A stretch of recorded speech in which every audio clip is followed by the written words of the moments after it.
Okay, good evening everyone. So this is the ECG which we discussed yesterday. So again I'll come from the very basic how to read an ECG first. So first thing, when you see an ECG, what you should see? You should see the standardization. So standardization is 10 millimeter, so that is fine.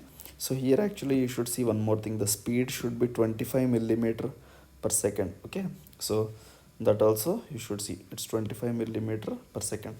So that also you should see. So and after that, what is there? See the P wave here, the P wave in lead 1. So lead 1 P wave is positive, AVF P wave is positive, so that implies that P wave axis is normal. And after that, see the PR interval duration. What happened? See this one large box, okay, that is called one large box. So this one large box horizontally is 200 milliseconds. So here how much it is? Nearly 200, 240, nearly 260 milliseconds.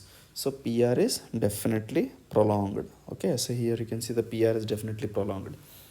So the PR interval is prolonged, and after that, what you should comment on the ST elevations. So where are the ST elevations? Here ST elevations are there in the lead 2, lead 3 and AVF predominantly.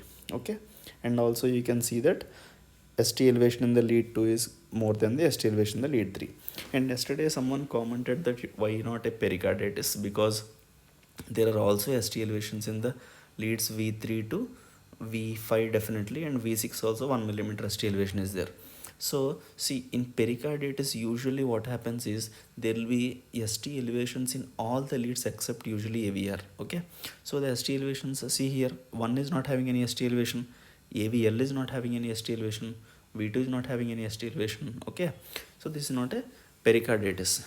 And also in pericarditis, the shape of the ST elevation won't be like this. This is a convex type of ST elevation. See, this is like a camel hump. Okay, so but the pericarditis, the ST elevations are in a different shape. They're concave type of ST elevations.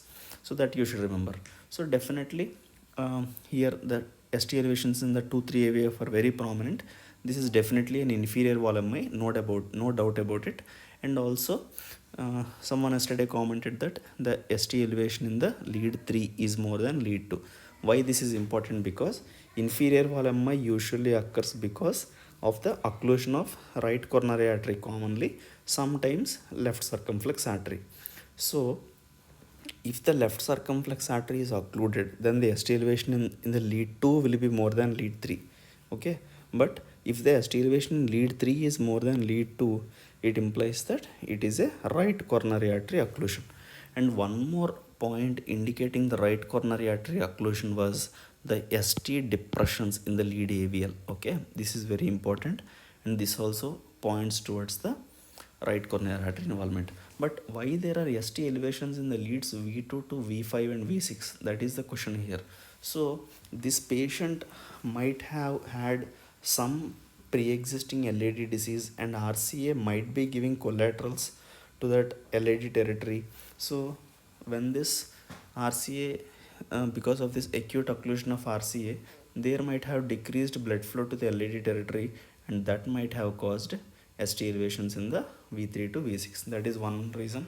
One more thing is, as someone said, it could be a very large super dominant RCA that is even supplying the LAD territory. Okay, so that is definitely one possibility. So these are all points you should think. And also we discussed that the patient might have had some old LAD disease already, and the LAD territory is having some aneurysm, like that someone commented. But usually if aneurysm is there, there would have been Q waves in the V3 to V6, but there are no Q waves, right? So this could be a acute ischemia only. There might be some collaterals from RCA to LAD territory, and there might have been ST elevations in these leads. Okay, so sometimes the conversely also it may happen. It means the RCA previously might have had a CTO and totally occluded, and this patient might have had the blood supply from the LAD territory, and now LAD might have got occluded and you are seeing ST elevations in the RCA. So that is also a possibility, but is a rare. So okay, so this is the ECG. And one more thing, so now we'll discuss about the RV involvement. Okay, So here actually we did not take the V3R and V4R leads. If that is also taken, it would have been good. But one thing grossly what I can tell is, see the V1, there is no ST elevation in the V1. Okay, so if there is ST elevation in the V1 in an inferior wall MI, it usually implies that it is the RV involvement. Okay, so here what happened, the RV branch might have been spared and the ST elevation is not there in the lead V1. Okay, so there is no RV involvement. Fine. So but to tell it definitely we should have a V3R and V4R. So now we'll localize this ECG occlusion. So suppose, so now I'll draw a diagram for you. So this may be, imagine this is the aorta. Okay, so the right coronary artery comes like this. Right coronary artery arises from the just above the aorta and it passes in the right AV groove and it goes posteriorly and gives a PDA branch. Okay, and this is the PLB branch. This is the posterolateral branch. This is the PDA branch. Okay, and the right coronary artery, the first branch of right coronary artery usually is a conus. Okay, this is the conus artery, and after that sometimes SCA nodal artery may arise. Okay, SCA node artery may arise, but SCA node artery usually it may arise from the left circumflex also. Okay, and after that there will be a RV branch. After that there will be a acute marginal branch. Okay, and here just at the distal end of RC there will be small AV nodal artery branch. Okay, so this is the AV nodal artery. So in our patient what happened, so we already discussed there is no RV involvement, V1 there is no ST elevation, so RV branch is spared. Even these acute marginal branches also they supply the region of RV. Okay, so these branches are spared means what does it imply, the occlusion is distal to these branches. So it may be here or it may be here or it may be somewhere here, but so we also saw that the PR is prolonged. The PR prolongation implies that the AV nodal artery also got into ischemia, right?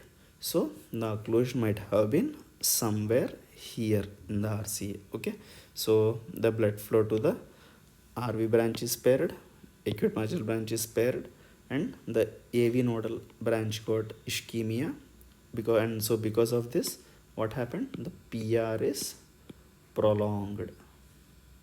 Okay, so we can say that grossly it is a distal RCA occlusion. Okay, suppose this patient went into complete heart block at the time of presentation, then where would have been the ischemia? Ischemia would have been more proximal, because then even the SCA nodal also might have been involved. Okay, so not exactly, even if there is a severe ischemia of AV node also there will be a complete heart block. Okay, so if the SCA node here, if it's occluded means he'll go into sinus arrest completely. He'll go into sinus arrest and there should be a junctional escape rhythm. Okay, so always whenever you see an inferior wall MI ECG, definitely take the leads V3R and V4R. Okay, you can see whether there is RV involvement or not, and also definitely you should look for any PR prolongation, any bradycardia, any CHB. These all you should be observing. Okay, so this patient actually clinically what is, he is a 78-year-old male with a chest pain history from last 14 hours, and they are not willing for admission also. At the time of presentation this patient absolutely had no chest pain, and his blood pressure is also fine. So these patients, though, if this patient is having chest pain and if the patient came at 14 hours after onset of chest pain, definitely I would have taken for an I would have taken for a primary angioplasty, because still the ST is elevated. Okay, and if the patient is having pain, he'll get benefited. So definitely we should consider taking him for a revascularization if there is a pain. So this patient is not having any pain at the time, and they're not willing for admission also, and they went to some other hospital, so we could not take any other ECG also. Okay, so this is the inferior wall MI. So a final quick revision. So next time when an inferior wall MI comes, first what you should do, you should take a V3R lead, V4R lead. You should observe for any PR prolongation. You should observe for any bradycardia.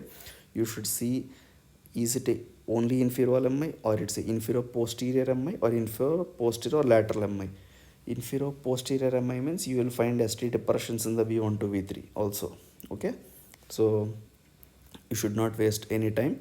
If the patient is willing for thrombolysis, immediately thrombolyze if the patient is having chest pain, or take for a primary PCI, or if they're so this is the quick management. We should not waste any time when such a patient of MI comes. Okay, so this is the entire description of this inferior wall MI ECG. Okay, and you should also try to localize also exactly where there is occlusion, depending only on our ECG findings. Okay, thank you.